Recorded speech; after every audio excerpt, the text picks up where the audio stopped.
नमस्कार दोस्तों, स्वागत है आपका न्यूज का साइंस चैनल में। आज मैं आपके सामने प्लेटों का संचलन ये टॉपिक लेके आया हूँ और ये जो टॉपिक है आपका भूगोल का है और बहुत ही महत्वपूर्ण टॉपिक है। और हम लोग यहाँ पे ये देखने वाले हैं कि किस तरह से आपकी परीक्षा में यहाँ से प्रश्न पूछा जा सकता है। ठीक है, प्लेटों का संचलन नॉर्मली आप लोग जानते होंगे। यहाँ पर आप लोग जानते हैं कि प्लेटों का संचलन हो रहा है। अब एक तो प्लेटें क्या होती है, दूर भागती हैं, एक क्या है प्लेटें पास आती हैं, एक क्या होता है प्लेटें एक दूसरे के समानांतर चलती हैं। समान तौर पे इस तरह से आप चीज़ें जानते हैं और समझते हैं। अगर प्लेटों का संचलन आ गया तो आपका दिमाग में पहले नंबर पे यही तीनों चीज़ें आने वाली हैं। लेकिन जो परीक्षा में प्रश्न आएगा सिर्फ इतना नहीं आता है कि कहाँ पर प्लेटें क्या है, दूर भाग रही है तो क्या कहेंगे, प्लेटें पास आ रही तो क्या होगा, प्लेटें अगर समानांतर चल रही तो क्या होगा, क्या कहेंगे उसको। ये सब चीज़ें परीक्षा में सामान्य तौर पर नहीं पूछी जाती। जो चीज़ पूछी जाती है उस चीज़ की समझ के साथ आपको ये चीज़ समझना होगा कि कहाँ पे चीज़ हमको देखने को मिलेगी पूरे विश्व में। ठीक है, तो देखेंगे कि हम लोग जानते हैं कि जो हमारी पृथ्वी है उसमें विभिन्न प्रकार की प्लेटें पाई जाती हैं। प्लेटों के बारे में आप लोग थोड़ा बहुत पढ़ते भी होंगे। बड़ी बड़ी प्लेटें भी हैं, महाद्वीपीय प्लेटें, महासागरीय प्लेटें हैं। जैसे कि नाम ले लें हम लोग, प्रशांत महासागर की जो प्लेटें हैं, हिंद महासागर की प्लेटें हैं, यूरेशिया की प्लेटें हैं, अफ्रीका की प्लेटें हैं। तो ऐसी बहुत बड़ी बड़ी प्लेटें हैं और वो क्या हो रही है, संचलित हो रही हैं। अब वो देख रहे हैं संचलित हो रही मतलब चल रही हैं प्लेटें। तो प्लेटें जब चल रही हैं तो प्लेटें कई प्रकार से चल रही हैं। ये तो प्लेटें पास आ रही है, तो प्लेटें दूर जा रही है, तो प्लेटें समानांतर चल रही हैं। जब ये क्रियाएं हो रही होती हैं तो किस प्रकार की संरचना का निर्माण हो सकती है, क्या क्रियाएं होती, क्या उसका परिणाम हमको देखने को पृथ्वी पर देखने को मिलता है, क्या कोई प्रमाण का कोई जो प्रक्रिया हो रही, जो परिणाम आ रहा है, क्या उस चीज़ें हमको देखने को मिली हैं, क्या उसको देख सकते हैं, देख के समझ सकते हैं। तो वो चीज़ हम लोग देखने वाले हैं यहाँ पर।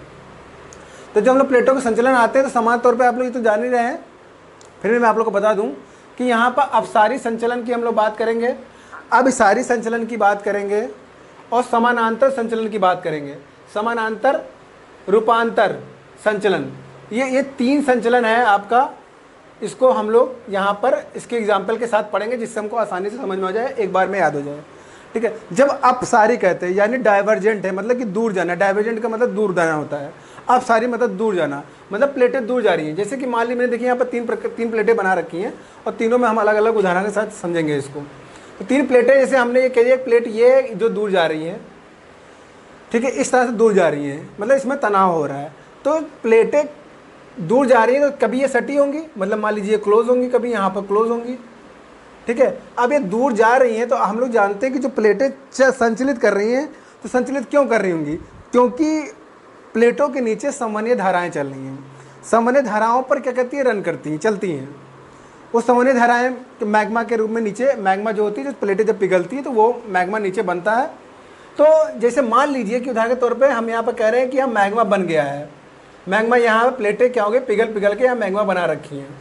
जब ये प्लेटें दूर जा रही हैं, समन्वय धाराओं पर चल रही हैं, समन्वय धाराएं से दूर जा रही हैं प्लेटें, दो प्लेटें दूर जा रही हैं, तो ये मैग्मा क्या होगा, उसको जगह मिल जाएगा ऊपर आने के लिए। ध्यान से समझिएगा, मैग्मा को ऊपर आने के लिए जगह मिल जाएगी। और जब ये मैग्मा क्या होगा, जब ये प्लेटें दूर जा रही होंगी तो इस पूरे जगह को क्या कर लेंगी, भर लेंगी। अभी जगह भर गई है तो इससे क्या हो रहा है, एक नई सतह का निर्माण हो रहा है। अब ये सतह कहाँ निर्मित हो रही है, समुद्र के अंदर, महासागर के अंदर।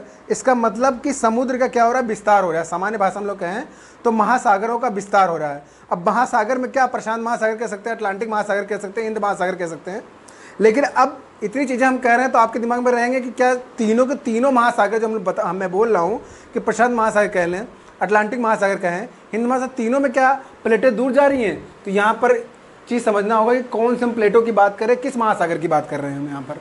तो यहाँ पर देखेंगे उदाहरण में लिखा है कि मध्य अटलांटिक कटक की हम लोग बात कर रहे हैं। मध्य अटलांटिक कटक यानी कि हम अटलांटिक महासागर की बात कर रहे हैं। प्रशांत महासागर के अंदर सामान्य तौर पे दूर जाने वाले प्लेटों के दूर जाने की प्रक्रियाएं नहीं देखने को मिलती हैं।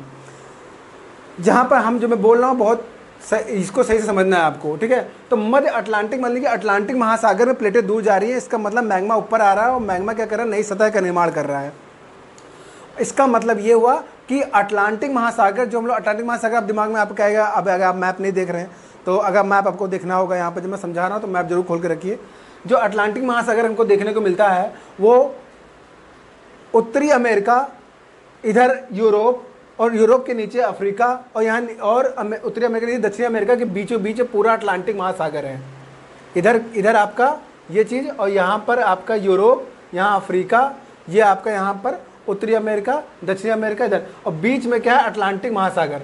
अटलांटिक में भी उत्तरी अटलांटिक और दक्षिणी अटलांटिक हमको देखने को मिलेगा, दक्षिणी अटलांटिक हमको देखने को मिलेगा। तो हम अटलांटिक महासागर, मध्य अटलांटिक की बात कर रहे हैं, वहाँ पर हमें अब सारी संचलन यानी प्लेटो दूर जाती है और मैग्मा जगह आके भर लेती हैं।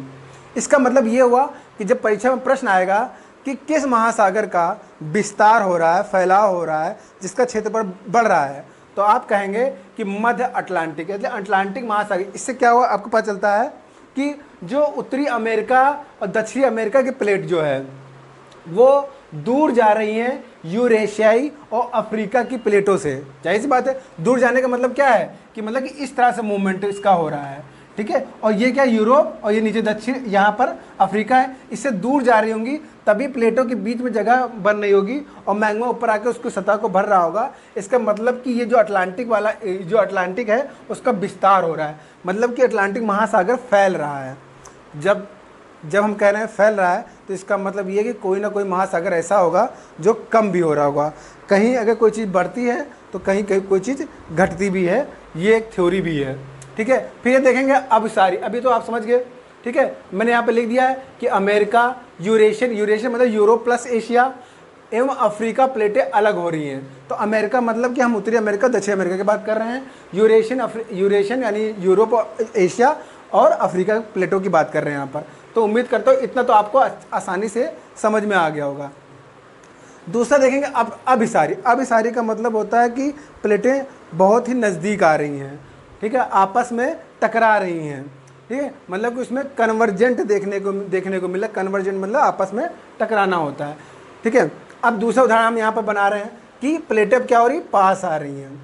अच्छा, अब यहाँ सिर्फ टकराना ही नहीं होगा, अगर टकराएगा तो क्या होगा, उसमें वलन होगा और वलन होके उसमें प्लेटें मुड़ के ऊपर आ जाएंगी, तो वलनकारी पर्वतों का निर्माण होगा यहाँ पर।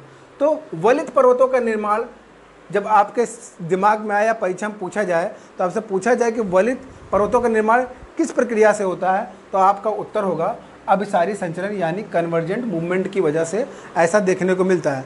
मगर इसके साथ में एक चीज़ और आप लोग को बताना चाहता हूँ कि जब प्लेटें एक दूसरे के पास आ रही होती हैं तो इसमें दो चीज़ें हमको दिमाग के अंदर रखना है। दोनों प्लेटों में से कोई एक प्लेट ऐसी होगी जो कम घनत्व की होगी, कोई एक प्लेट ऐसी होगी जो ज़्यादा घनत्व की होगी। तो जाहिर सी बात है जो ज़्यादा घनत्व की प्लेट होगी कम घनत्व की प्लेटों के नीचे जाएगी। अब हमने मान लिया कि इसकी डेंसिटी ज़्यादा है इधर प्लेट की, तो ये जो प्लेट होगी वो कहाँ जाएगी, इस प्लेट के नीचे चली जाएगी। जो ज़्यादा घनत्व की चीज़ होती है वो डूब जाती है अक्सर ना, तो ये चीज़ हम देखेंगे जो प्लेट ज़्यादा घनत्व की होगी वो इसके नीचे चली जाएगी, जो कम घनत्व की प्लेट होगी तो मतलब कि निक्षेपित हो रही है, वो नीचे के छेपड़ उसका देखने को मिल रहा है। अब ये छेपड़ जब होगा तो क्या होगा कि जो ये प्लेटें जब नीचे जाएंगी तो नीचे टेम्परेचर बहुत ज़्यादा है, एक प्लेट दूसरी प्लेट के नीचे जा रही है, इसका मतलब नीचे टेम्परेचर बहुत ज़्यादा है, वहाँ दाब बहुत ज़्यादा है, ताप बहुत ज़्यादा, जिसके कारण से वो जो प्लेट नीचे छेपित हो रही है वो पिघलेगी और पिघल के मैग्मा बनेगी। मैग्मा बनने का चूँकि हम ये जान रहे हैं कि यहाँ पर दूर तो जा नहीं रही कि मैग्मा आकर जगह को भर लेगा, कि प्लेटें आपस में सट रही हैं। तो क्या होगा कि जब ये प्लेटें पिघलेंगी तो वहाँ पर और दाब बढ़ेगा और दाब अधिक और ज़्यादा बढ़ने की वजह से वो मैग्मा ऊपर निकलने की कोशिश करेगा और उससे वहाँ पर क्या बनेगा, भूकंप की प्रक्रिया हो सकती है और वहाँ पर ज्वालामुखी की प्रक्रिया हो सकती है। यानी कि ऐसी स्थिति में जब प्लेटें एक प्लेट दूसरी प्लेट के नीचे जा रही हो तो मैग्मा ऊपर निकलने का प्रयास करेगा, क्योंकि पहले से ही वहाँ पर काफ़ी दाब और ताप है और चूँकि मैग्मा पिघल रहा है तो और दाब और ताप बढ़ेगा तो मैग्मा ऊपर निकलने का प्रयास करेगा, जिससे वहाँ पर ज्वालामुखी क्रिया और भूकंप की क्रिया उत्पन्न हो सकती है। तो उम्मीद करता हूँ ये भी इतनी चीज़ भी आप लोग को आसानी से समझ में आ गई होगी, ठीक है। तो यहाँ पर सिर्फ ये नहीं कहना है कि प्लेटें आ रही हैं आपस में टकरा जा रही हैं, ऐसा नहीं कहना है। ये तो होना ही है कि प्लेटें टकराएंगी, ये वलित पर्वतों का निर्माण होगा, मगर एक प्लेट नीचे भी जाएगी। कभी कभी क्या होगी कि अधिक घनत्व वाली प्लेट कम घनत्व की प्लेटों के नीचे भी चली जाएगी, ठीक है। उदाहरण के तौर पर हम लोग देखेंगे कहाँ हमको ऐसा देखने को मिल जाएगा, तो उत्तर और दक्षिण अमेरिका का पश्चिमी भाग जो है, पश्चिमी भाग, जैसे कि हम उदाहरण के तौर पे हम रॉकी पर्वत देखें और एंडीज़ पर्वत देखें तो ये दोनों ही अमेरिका, उत्तरी अमेरिका और दक्षिण अमेरिका का पश्चिमी हिस्सा है। वहाँ पर इस तरह के जो पर्वतों का निर्माण हुआ है वहाँ पर वो इसी का एक उदाहरण हमको देखने को मिलता है। तो ये पश्चिमी भाग वाला हिस्सा है, इसका मतलब जो है आपका उत्तरी अमेरिका और जो दक्षिण अमेरिका उसका मूवमेंट किधर है, उसका मूवमेंट पश्चिम की तरफ है। ठीक है, और इस अब सारी सब संचलन हम लोग पढ़ रहे हैं तो इसमें 3 प्रकार के संचलन हम लोग देखते हैं। यहाँ मैं बता दूं आपको, महाद्वीपीय महासागरीय संचलन, महाद्वीपीय महाद्वीपीय संचलन, महासागरीय महासागरीय संचलन। तो देखिए आपको एक दो विपरीत चीज़ों को एक साथ याद करना है, यानी कि महाद्वीपीय महासागरीय, और 2 समान चीज़ों को एक साथ याद करना है, महाद्वीपीय महाद्वीपीय महासागरीय महासागरीय। यानी इसका मतलब ये है कि महाद्वीप वाली जो प्लेट है वो महासागर वाली प्लेट से टकरा रही है, और एक है महाद्वीप वाली प्लेट महाद्वीप से टकरा रही है, और एक है महासागर वाली प्लेट महासागर से टकरा रही है। तो ये इसका मतलब ये तीनों प्रकार का मतलब ये हुआ। अब इन तीनों ही प्रकारों को अलग अलग समझते हैं। ठीक है, देखें पहला देखें महाद्वीपीय महासागरीय प्लेट, यानी कि महाद्वीपीय प्लेट महासागरीय प्लेट से टकरा रही है, महासागरीय प्लेट टकरा रही है। अब इन दोनों में जैसा कि मैंने अभी उदाहरण में ऊपर मैंने आपको बताया सही संचलन में कि इसमें सिर्फ टकराना ही नहीं होता है, इसमें यह भी देखना होता है कि कौन कम घनत्व की प्लेट है और कौन ज़्यादा घनत्व की प्लेट है। तो यहाँ पर हम देखेंगे कि महाद्वीपीय प्लेट जो होती है वो ज़्यादा घनत्व की होती है कि महासागरीय प्लेट ज़्यादा घनत्व की होती है। तो हम ये जानेंगे कि जो महाद्वीपीय प्लेट होती है वो कम घनत्व की होती है। अब ध्यान रखिएगा, महाद्वीपीय ऊपर है इसका मतलब मत सोच लीजिएगा कि महाद्वीपीय ज़्यादा घनत्व की है, नहीं, महाद्वीपीय जो है वो कम घनत्व की होती है और महासागरीय ज़्यादा घनत्व की है। इसका मतलब ये है कि महाद्वीपीय जो प्लेट है वो ऊपर रहेगी और महासागरीय प्लेट उस महाद्वीपीय प्लेट के नीचे जा रही होगी। यानी कि जब मैंने कहा कि उत्तरी अमेरिका इधर बढ़ रहा है तो यानी प्रशांत महासागर की प्लेट जो है जो कि ज़्यादा घनत्व की है वो महाद्वीपीय प्लेट यानी उत्तरी अमेरिका के नीचे जा रही होगी। ठीक है, इसीलिए हम लोग अक्सर क्या होता है कि इन प्लेटों के सहारे किनारे किनारे पर, जैसे चिली वाला जो हिस्सा है जो कि दक्षिण अमेरिका, वहाँ पर अक्सर हम लोग भूकंप की क्रियाएँ देखने को मिलती है। और वहाँ पर और देखते हैं प्रशांत महासागर में ज्वालामुखी क्रिया ज़्यादा होती है, क्योंकि मैंने आपको भी बताया है ऊपर अवसारी में कि मैग्मा ऊपर निकलने का प्रयास करता है जिससे कारण भूकंप की स्थिति बनती है। इसीलिए रिंग ऑफ फायर की संज्ञा दी जाती है प्रशांत महासागर, क्योंकि इस तरह की क्रियाएँ काफ़ी देखने को मिलती हैं। उदाहरण कैसे देखेंगे, उदाहरण में देखिए मैंने लिख भी रखा है उत्तरी एवं दक्षिणी अमेरिका का पश्चिमी भाग। ठीक है, और जिसके कारण से रॉकी एंडीज पर्वतों का निर्माण होता है। कास्केड श्रृंखला भी इसी प्रक्रिया का उदाहरण है, और पश्चिमी चिली श्रृंखला जो हमको देखने को मिलती है पर्वतों की, वो भी महाद्वीपीय महासागरीय संचलन के कारण ही उत्पन्न हुआ है। ठीक है, नेक्स्ट क्वेश्चन देखें हम लोग, महाद्वीपीय और महाद्वीपीय संचलन। अब देखिए 2 महाद्वीप आपस में टकरा रहे हैं, ऐसा हमको कहाँ देखने को मिलेगा पूरे विश्व में? तो ऐसा हम भारत यानी हम लोग भारतीय प्लेट जो हम लोग कह सकें, और यूरेशियन प्लेट यानी यूरोप की और एशिया की प्लेट जो है जब आपस में टकराई, जैसे कि हिमालय की उत्पत्ति जहाँ हुई, तो भारतीय प्लेट यानी जो हम लोग हमारा जो प्रायद्वीपीय भाग है, बीच में टृथिस सागर था, उसके ऊपर आपका अंगारा लैंड था, यानी यूरेशियन प्लेट जो थी, जब वो आपस में टकराता है तो हिमालय उत्पन्न होता है। चूँकि टृथिस सागर सिर्फ वहीं नहीं सीमित था, टृथिस सागर की श्रृंखला भी बहुत लंबी चौड़ी है, उसका क्षेत्रफल भी काफ़ी लंबा रहा है। ठीक है, तो इसके कारण से और भी पर्वतों का निर्माण हुआ है जो कि महाद्वीपीय संचलन से उत्पन्न हुआ है। उदाहरण के तौर पे हिमालय तो हमने पहला उदाहरण पढ़ा, दूसरा है अल्पस, एटलस, यूराल पर्वत जो कि हमको यूरोप में देखने को मिलता है, यूराल पर्वत। ठीक है, तो ये भी किसके कारण है? महाद्वीप आपस में टकरा रहे हैं, उसके कारण से ऐसा हो रहा है। ठीक है, तो इस तरह से आपने महाद्वीपीय। अब आते हैं महासागरीय देखें, जहाँ पर सिर्फ महासागर आपस में टकरा रहे हैं, तो वहाँ पर कहाँ देखने को मिलता है? प्रशांत महासागर का पश्चिमी किनारा हम देखेंगे, यानी पश्चिमी किनारा जहाँ पर फिलीपींस है, जापान है। ठीक है, वहाँ पर, अब जापान तो आप लोग जानते हैं कि पूरा का पूरा किस पे? ज्वालामुखी पर ही बसा हुआ है, यानी ज्वालामुखी जो सुसुप्त हो चुका है, जो कि मृत है, उस पर पूरा बसा हुआ है। तो देखते हैं यहाँ पर, तो प्रशांत महासागर का जो पश्चिमी किनारा है वहाँ पर महासागरीय प्लेटों का संचलन हमें देखने को मिलता है।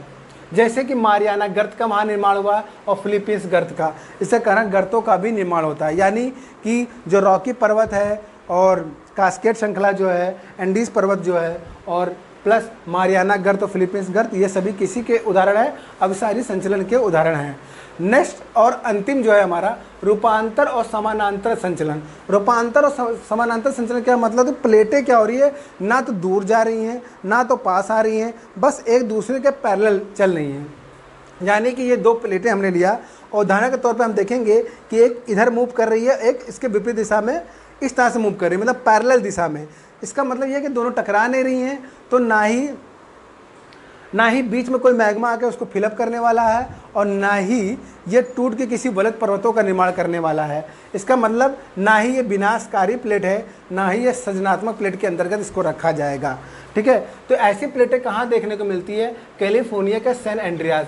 यहाँ पर भी भूकंप की क्रियाएँ देखने को मिल सकती हैं, क्योंकि जब ये एक दूसरे के समानांतर मूव कर रही होती है तो वहाँ पर क्या होता है, फ्रिक्शन होता है। ठीक है, फ्रिक्शन के कारण वहाँ पर भूकंप आ सकता है। तो मोस्टली क्रिया कैसी होती है, भूकंप की होगी, ना कि ज्वालामुखी।